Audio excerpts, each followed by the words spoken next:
Kakulangan ng mga kagamitan sa specialized subjects at karagdagang pondo nais matugunan ng ilang paaralan sa Pangasinan. Tunghayan sa GMA Regional TV Presents, hatid ni Sandy Salvacio. Kakulangan sa classroom, upuan at mga guro. Ilan lang ito sa mga problema sa mga paaralan sa Pangasinan.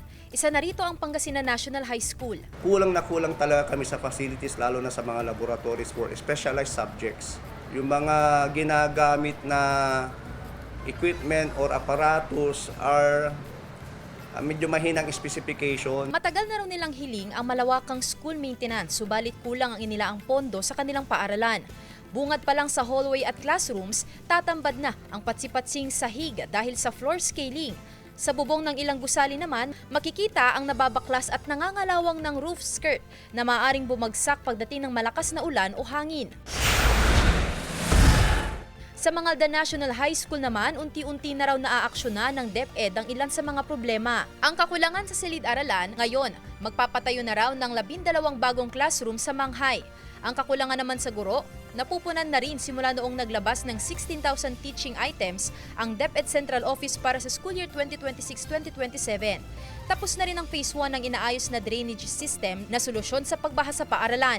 Serving the function at nakakatulong para mapalabas yung mga stock ng tubig sa loob ng ating campus. Gayunman, hiling ng pamunuan ng Manghay ang 500 bagong silya na ilang taon na raw nilang na-request. Kanina, naabutan namin ang ilang mga mag-aaral na tumutulong na sa pag-aayos ng ilang mga nasirang upuan.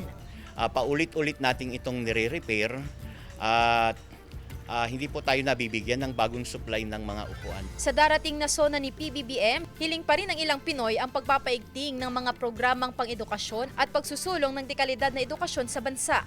Gumawa sana talaga sila ng study, concrete study kung ano yung talagang needs ng mga eskwelahan para ma-provide yung tinatawag na quality education. Patuloy na nakikipag-ugnayan ang GMA Regional TV sa DepEd Region 1 upang kunin ang kanilang komento patungkol sa mga problema sa mga paaralan.